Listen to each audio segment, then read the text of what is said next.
Kenneth is coming forward, I would like to just say that a few months ago he came to me and said, Pastor, can I speak on the second Sunday of October? Oh, you can't hear me. How about now? Right. So anyway, of course you can speak. And I want to encourage any young person, if you want to stand, because it's not easy to stand and in front of folk, you know. And so thank you so much, Kenneth, for your courage. And anyone out there, if you feel led, you don't have to preach a sermon. You give a testimony. So I'm thinking of blessing. Yeah. One day, I want you to come up, be up here. All right? Okay, all right. Because I know that Sawyer gave a prayer once. Didn't Sawyer pray? Yep. One time. Did she also give a little sermon there too? She sure did, yes. 7-year-old. Okay. So, yeah, blessing you. Don't hide. I see you. You next. All right. Come on. Give a round of applause for Kenneth.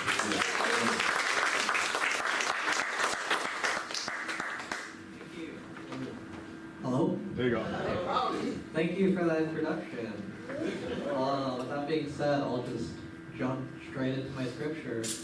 So, as Spencer mentioned earlier, the title of my sermon will be a reflection on the movements of the world. And you'll see how that plays out later on. But to obtain bread, one offers coin. To obtain rights, one offers taxes. To obtain wages, one offers labor. But then, what must one offer to obtain the truth of this world? The truth of this world, in my opinion, is a concept only known by God. But still, humanity has never ceased its pursuit of it. A brief scan of ancient history reveals quite a range of philosophers debating the true nature of our very world. Questions about this true nature are inherently philosophical, but often they have a scientific aspect of it as well, relating to fields like biology or physics. Among these disciplines, astronomy stands out due to its scientific ambition as well as its interrelations with spiritual and theological ideas, especially during 16th and 17th century Europe. This tension between science and faith shows the very pattern I want us to reflect on. In this period, where cosmological theories and religious beliefs were closely intertwined, it can be seen how fragile, fallible, but yet how deeply driven the human mind can be in its search for truth. By explaining everyday occurrences and interpretations of the world beyond Earth, I hope to reveal the frailty of the human mind, the spiritual value of doubt, and the immense challenge of grasping the truth of God, reminding us of the difficulties of fighting prejudiced beliefs. This is my reflection on the movements of the world. Let's start with some background context. The current setting I'm referencing is 15th century Europe. During this time, technology was still in its early stages, much less advanced than what we have now. For example, telescopes did not appear until the early 1600s, well after the period I'm describing. As a result, analysis of the celestial world, specifically with the sun, moon, stars, and the planets, was minimal and relied more on theory and evidence that were actually visible to them. For example, it's pretty clear that the sun and moon orbit the Earth if you just look up. They are independent of each other as well, during the day and night, respectively. Similarly, an interesting pattern emerges when examining the movements of the stars in relation to one another. If you look up at a clear sky, you can see that they do move together. More importantly, they move together forming constellations, many of which are named after Middle Eastern, Greek, and Roman cultures. But why do these stars move together so uniformly? For the sake of argument, I'll leave this discovery to you. But what's crucial here are the interpretations made by these astronomers based on these observations, which all of these can be traced all the way back to the 4th century with Aristotle's model of the universe. The following descriptions I will provide may not necessarily align with our modern understanding of astronomy, but they are crucial in illustrating how easily the human mind can be persuaded.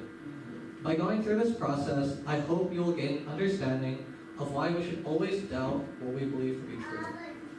With that being said, let's throw away any advanced knowledge about how our solar system functions and move ourselves back to the perspective of older societies and start observing the scripture and start observing the universe with scripture guiding us.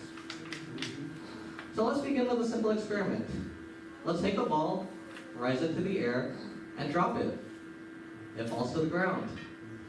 If we climb a mountain and do the same, the ball still falls to the ground.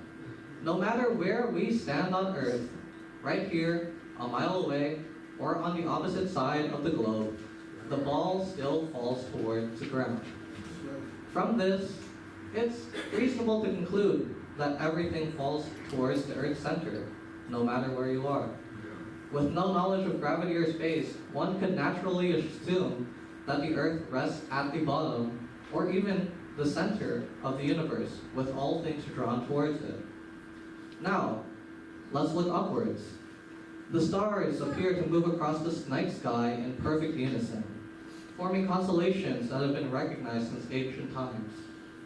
Their orderly motion suggests not chaos, but a design, perhaps even control. To the thinkers of the old, this pattern implied that the heavens themselves revolved around the earth. Scripture seemed to confirm this. In Genesis chapter 11, verse 4, the people building the Tower of Babel sought to reach unto heaven, implying that heaven was in fact a physical place high above. In Deuteronomy chapter 26, verse 15, Moses prayed, "Look down from thy holy habitation from heaven, and bless thy people Israel." Again, portraying heaven as a higher realm from which God looks down on us. From these passages, it seemed that heaven and the stars were linked, a celestial sphere surrounding the earth, perhaps establishing the boundary of heaven itself. If we look up once more, not quite far this time, we see the sun moving across the sky once per day, bringing light and night in a predictable rhythm. The planets, though, behave a little differently. When observed over many nights, they trace looping patterns across the heavens, small circles within larger ones. To ancient astronomers, these retrograde motions still fit neatly within a geocentric model. Everything, from falling balls to looping planets, revolved around the Earth. All of this seems logical, even inevitable. The ball falls, the heavens move, and the Earth remains unmoved at the center of it all. For more than 1,000 years, this explanation satisfied both science and faith. Aristotle's geocentric universe, presented in De Caelo, became the standard model, an elegant version of order that revealed, more than anything, the limits of human understanding.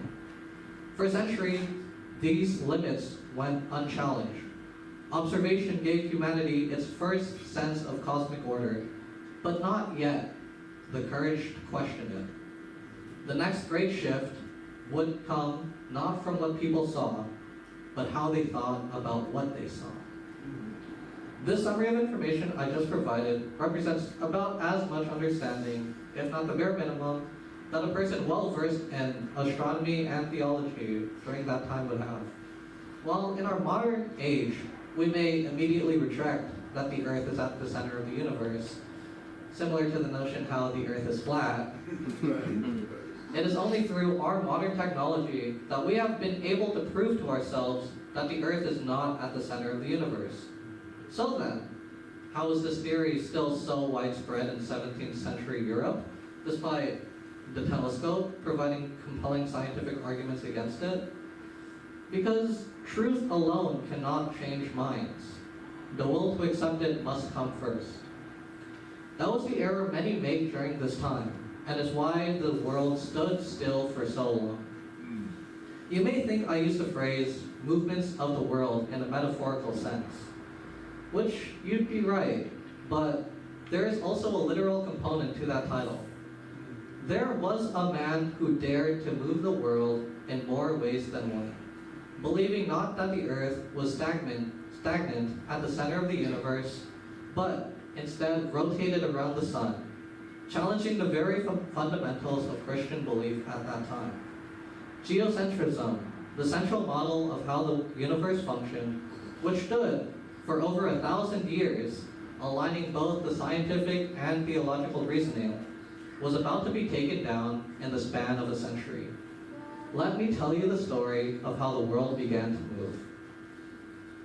Galileo Galilei championed Copernican heliocentrism, a new theory making the outrageous claim that the Earth somehow moved.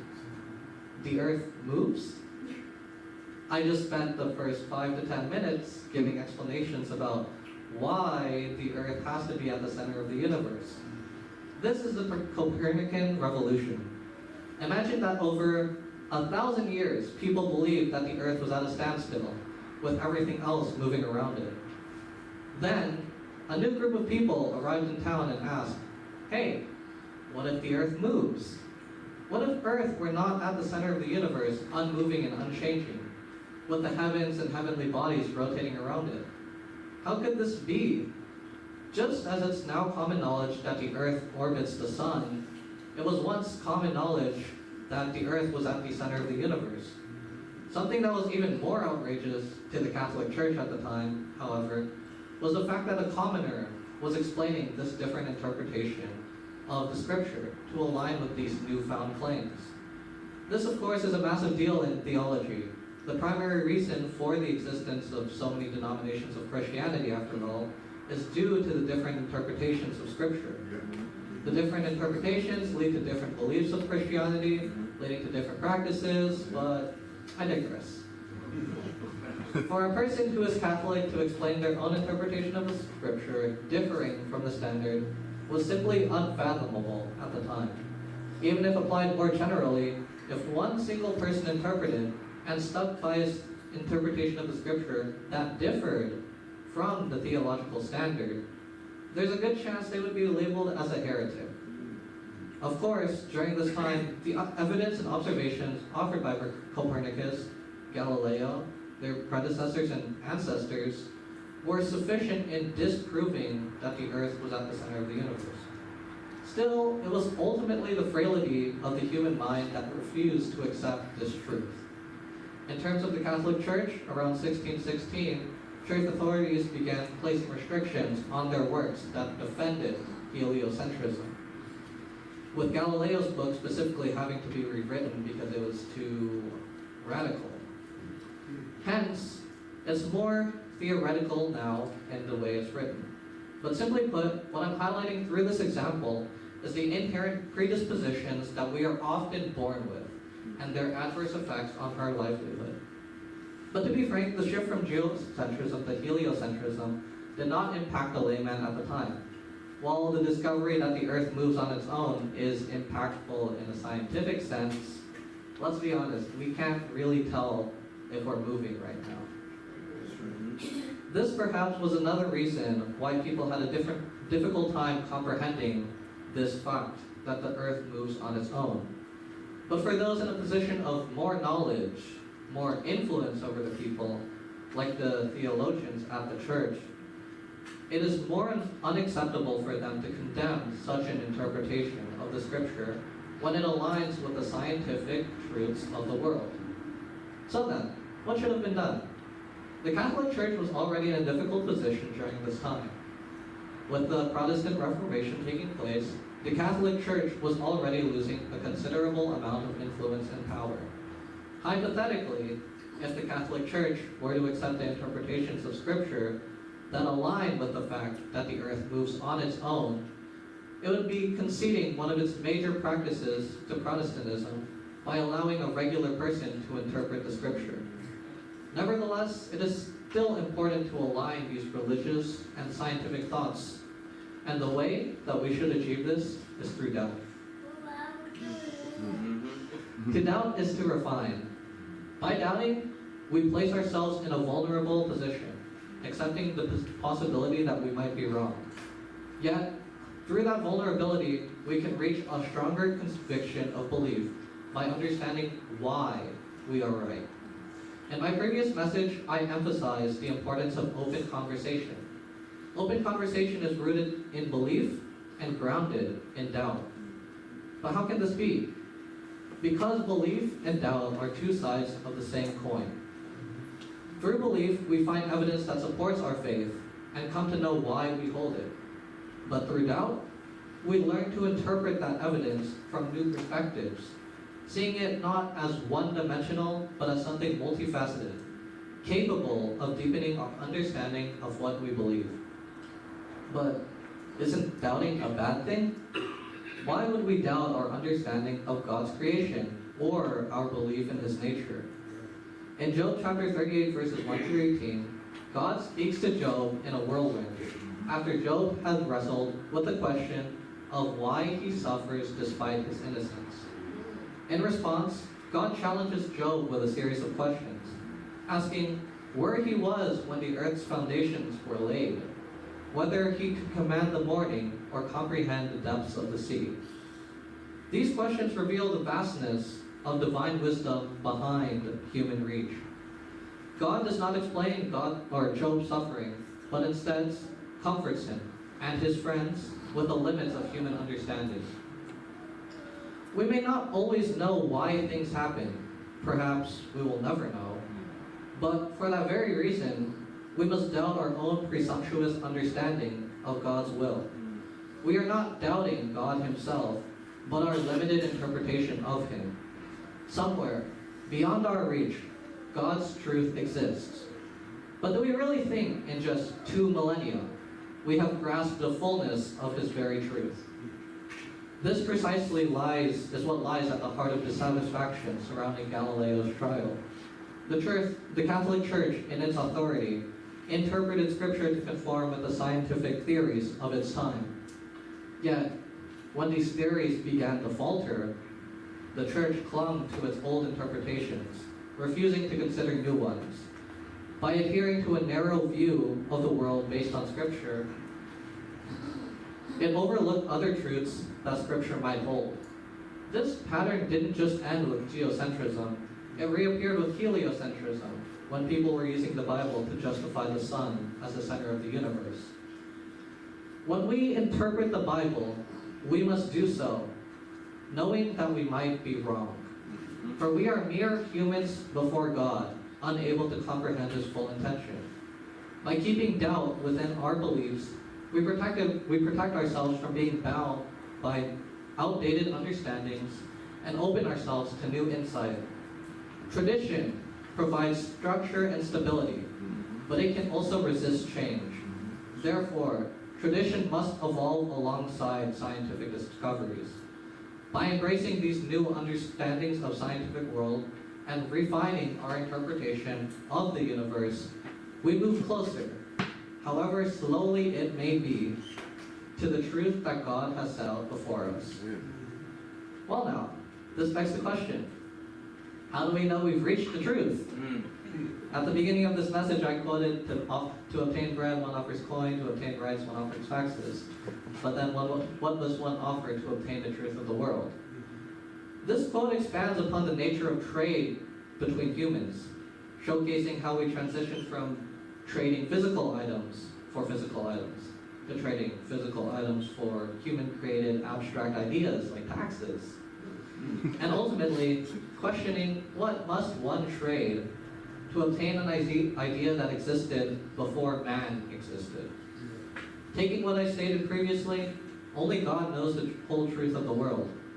In other words, we are no longer trading items between humans, but are trading with God directly. In a sense, it's similar to what we do during prayer, asking God for help, assistance, and comfort in times of need. But this time, the help, the assistance, and the comfort we desire are within this abstract concept of truth. But what should we be offering up for this truth of the world? Let's go back to the basics. When praying to God, we ask because we have faith that God will help us. It is, at the most fundamental level, the faith we have in God that compels us to act according to His will. There is a connection between our faith in God and His guidance in our daily lives. Broadening this reasoning, if we wish to exchange for something as grand as the truth of this world, our faith must similarly be grand in this stature. This grand faith entails much more than ordinary belief and worship. It is understood that God created the world in a specific way with a specific purpose, and it is our duty to uncover this meaning. By having this grand faith, we are compelled to explore and dive deeper into our understanding of the world to get closer to the truth, the perfectness that God has created. For those who wish to live in ignorance of the larger world that exists, of the complexities that govern our lives in the surrounding universe, they are simply ignoring the perfect creation of God. One day, we may very well ascend from our positions as mere humans and gain a proper understanding of the world as God intended. But that day is infinitely far away. Nevertheless, we should never stop striving for this true understanding of the world. So then, what must one offer up to obtain the truth? I would answer, lifetimes of faith. Through a few lifetimes of faith, we discovered a new interpretation of Scripture that aligned with Earth's movements. Over the course of several more lifetimes, galaxies were found, and our understanding of Scripture had to be refined once more. Even with the Big Bang Theory, if it is fully proven, interpretations must again be refined. It is through this iterative process of interpretation, informed by new evidence, that we find ourselves closer to the truth. And when we choose to ignore these proven scientific discoveries in favor of traditional human interpretation, we stray from our belief that God created a perfect universe, with Scripture aligning with its values. Ultimately, the difference between Galileo and the Catholic Church lay in their approaches. One was open to revising its interpretation, while the other was adamant that its stance was correct. The concept of truth is larger than our own lives. The idea of truth extends beyond the boundary of human understanding. If truth truly is an infinitely large idea, then, as humans, we must spend an equally infinite amount of time piecing together the perfect truth that God has created. So, with this new understanding of truth, let me take you back in time once again and tell you the story of how the world began to move. Galileo Galilei, being forced to recant his claims that the earth moves around the sun in front of the Roman Catholic Church, despite the current opposition against this far-fetched idea, despite all the evidence shown supporting this notion, despite having his life on the line for believing in this idea, he stated the following words, "And yet it moves." For over a millennium, this world stood still, unchanging in its nature, existing on a lower plane. For over a millennium, the heavens existed as the stars above us in the sky, looking down at the sinful world that is Earth. But in only a century, that same sinful world was placed in this infinite volume called space, moving in uniform motion with the heavenly bodies in the sky. This sermon is not an argument criticizing the Church's controversial interactions with science. It is a sermon on the difficulty for lower beings as ourselves to comprehend truth. It is a reflection not on how the earth moved on its own, but how we began moving the earth. It is a lesson on how the ignorance of truth, the ignorance of evidence even, can lead to unjustified harassment based on our own predispositions. If we, members of this church, people of this world, find ourselves in a situation where the evidence outweighs traditional beliefs? Will we be able to submit ourselves to this conclusion, where we hold too tightly to our own certainties instead of doubting as an act of faith? Then, what if there is something powerful enough to instantly deny such allurement? Something greater than individual needs or will, something that acts mercilessly and without prejudice. If such a thing existed, what do you think it would be called? I would call it truth. Amen.